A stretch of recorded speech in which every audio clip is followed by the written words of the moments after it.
Hello and welcome to part 2. Okay, this is my Love is in Separation reading. So if you've not seen part 1, please go to part 1, go to my profile, give me a follow, that'd be nice. And then watch part 1 first off to see if it resonates with you. So we're going to be looking at a couple of months down the line now. So from whenever you watched part 1, this is going to be a couple of months later. So as we saw in part 1, it feels very much like you've got sick of waiting. There's been some kind of awakening within you. You've realised that things might not be quite as they seem with this person. So you've gone and said something, and you've started to bring your balance back into yourself. Right. So a couple of months down the line, let's see where you're at. Okay, so first card we've got is the Eight of Pentacles. So that's back, but this time it's in the upright position. So again, Pentacles relates to the element of earth. It can be money and finance, can be non-financial wealth, which is what I'm going for. So as I mentioned in part 1, this is the apprenticeship card for me. You got the chap there banging out the Pentacles. Okay, this time it feels, based on the other cards here, it feels very much like you're investing in yourself. You're happy to go through that investment in yourself. You're refocusing on yourself again. Again, it's an 8, so there's not miles to go to complete the cycle. You're well on your way. Okay, you're refocusing your direction. We then got the Judgment card, okay, in the upright position. So in the literal sense of this card, that's Archangel Gabriel, I'm assuming. I'm covering up some naked people. Excuse me, they're naked because they've passed away, okay? They've been judged worthy enough to ascend to heaven. This feels very much like internal judgment. Hopefully you have stepped into that power, that Queen of Wands power, and you've said, no more, I deserve more than this. I deserve better than this. We then got the Three of Pentacles in the reverse position. Now, in the upright position, this card for me is about collaboration. You've got the 3 characters there. Let's call them the landowner, the builder, and the architect. They're all working together to build this beautiful cathedral. So they've all got different roles. They've all got different skill sets, but they've got that same long-term vision in mind. So they're working together. When we flip it round, it's when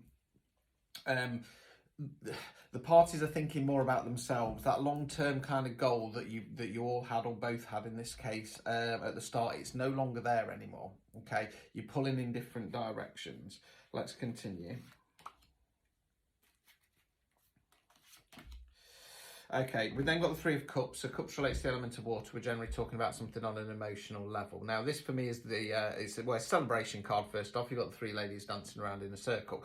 I call it the sisterhood card. It can be actual sisters, female friends, or friends with higher feminine energies. In witchcraft terms, we call it a coven, power of 3 and all that. This to me is saying that, you know, because you've started to judge yourself worthy, because you potentially have stepped into that power, you've got some good friends there. You're relying on them. They're celebrating them. You're celebrating each other. Okay, you're not knocking each other's crowns off. You're realising that that's more important than hanging around waiting for some crusty energy who's just not into you, basically. We then got the Eight of Swords in the reverse position. So swords relates to air, way we think, words we use. Now in the upright position, you've got the lady there. She's bound and she's blindfolded. Okay, it talks about when we're sticking around in the sand. Okay, it's a self-imposed bondage. You'll just about notice that her arms are behind her back because she's holding on to that rope. Now when we flip that round, we're starting to take the blindfold off. We're starting to see the situation as it really is, or really was, and that's helping us to move on. Outcome card. Knight of Cups. Okay, so again, something on an emotional level. Now, with the Knights, they're about forward motion. Now, you'll notice that this Knight isn't rushing in like Swords and Wands, but he's coming forward and offering the cup. Now, this is one or two things, and I can't really tell you which way it's going to go. It's either that this person that you've been waiting around for is going to come forward, or it could be a new energy, somebody new coming in. Now, in spiritual terms, we believe in life lessons. Now, things like karmic relationships, which are designed for you to kind of break out of, realise your self-worth and say, I want more, I deserve more, and if I'm not getting it, then I'm off, matey. They're designed so we can break free. Once we've learned that lesson, once we've learned our lesson of self-worth, then often the right person will come forward. So I'm hoping that's going to be the case for you. What I would say is that if it is the Dusty Crusty coming back, who's been playing Ghost Adventures with you for some time, don't let them back in. Obstacles or blockages, 2 of Cups, okay. Now, this for me is my favourite tarot card, okay. I'm a Taurus, I'm ruled by Venus, and I love love. This is soulmate compatibility card. You've got the couple there, they're in union, they're in marriage. Now, it's in the obstacles or blockages card. Okay, I'm going to take that as saying that this is Ghost Adventures crew coming back, okay? they are not your one. Okay, you need to stop thinking of them as such. Okay, they are not. They're not showing you any respect. They're not showing you what you deserve. They're not coming forwards. Okay, yes, life is hard. Yes, there can be complications. However, if you love somebody, if you're interested in them, you will talk to them, you will communicate with them, and you will build on that. You will not run away, and you won't. It's as simple as that. Final card, removing any blockages.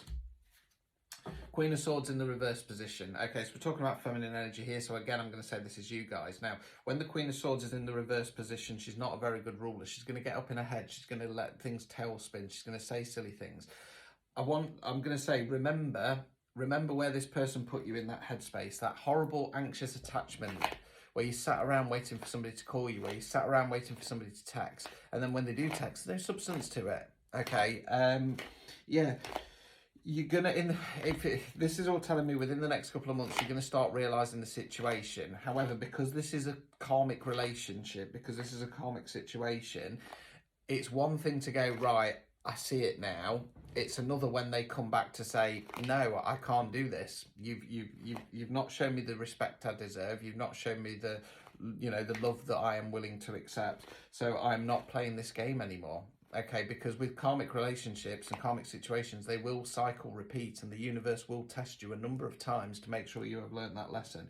So don't fall for it again. Okay, do not fall for it again. Focus on yourself. Raise yourself with the help of your friends and family. And when the time is right, when you have learned that lesson, your one will come forwards. Okay, until next time, good luck and stay strong. Ta-ta for now.